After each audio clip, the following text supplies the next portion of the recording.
This is the story of Korean Air Flight 631. Before diving in, since we're talking Korean Air, I assume you're at least mildly into the airline. So let me ask, am I the only one who actually likes their new livery? Online, it's just people complaining. But seriously, is it that bad? I kind of think it looks sharp. Anyway, let me know your take in the comments. Now, let's get into this. On October 23, 2022, an Airbus A330 carrying 176 people was flying from Seoul to Mactan, Cebu in the Philippines. The flight was standard, no drama, but the landing, that would be anything but easy. Rain and cloud cover meant the airport was under IMC, instrument meteorological conditions. The weather wasn't playing nice. The captain was flying. The FO monitored the instruments. As they got close, ATC switched runways from 4 to 22 due to shifting winds. This made sense wind-wise, but it was more than just flipping runways. On their first approach, they lost sight of the runway and had to go around. The two Pratt & Whitney 4168s roared as they climbed out into the wet Cebu skies. Attempt 2 came quickly. They lined up with runway 22 again. In the cockpit, the automated callouts counted them down. At 40 feet, the FO called for a go-around. The system called out sync rate, and the captain slammed the throttles forward. But they hit the runway hard. The plane pulled up, but not cleanly. Warning lights lit up. They'd struck the runway edge. The runway's lip sat a bit higher than the grass beside it, and their gear hit that lip. Imagine driving a pickup straight over a foot-tall step at highway speeds. That's what happened. The landing gear took serious damage. The cockpit reported LGCIU 1 and 2 failures, landing gear control interface units. The captain was rightfully worried about the brakes. The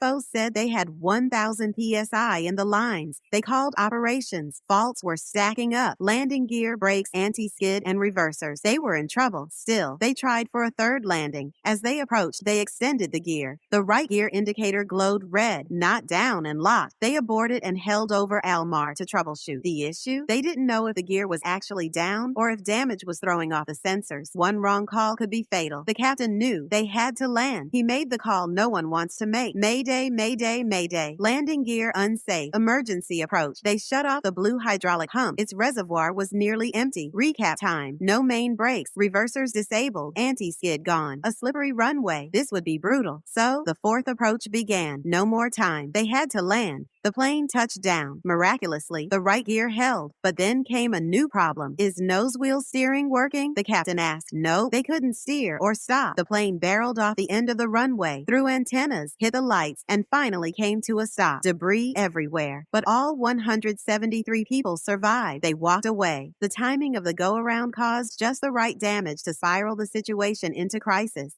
I've covered incidents where jets landed off runway and still taxied to the gate. That might have been an option, but not here. Cebu's airport wasn't up to spec. Runways shouldn't sit elevated above surrounding terrain. ICAO standards aim to prevent this kind of damage during undershoots. So what else happened? First, the weather. They lost sight during approach 1. Rain killed visibility. Attempt 2, that's where it unraveled. If you're a plane buff, you've probably seen an A330's main gear kiss the runway. That angled bogey settles in like butter. Not this time. The right gear struck a lip. It hit at an angle, like it should, but then it jerked violently forward. That impact snapped the pitch trimmer and broke key parts on the bogey. It also severed brake lines and harnesses. Cue the warning symphony. Then came the pilot interviews. The FO, monitoring instruments, noticed their descent rate spiked at 100 feet. He warned the captain. They were in a downdraft, a column of downward moving air. Combine that with a nose-down input from the captain at 200 feet, and it explained the impact. Too much descent, too fast. But why did the brakes completely fail? Time for an A330 systems deep dive. The jet has redundant braking. Green hydraulics power normal braking. Blue handles alternate. If both fail, blue lines charge accumulators for one final stop. Problem: the main gear tachometers went offline. The plane switched to alternate brakes, blue line, but 2 hydraulic lines were severed. And more. Fluid loss exceeded 500 cubic centimeters per minute. Should have been 30. That pointed to another failure. The part hydraulic manifold's PRV, pressure relief valve.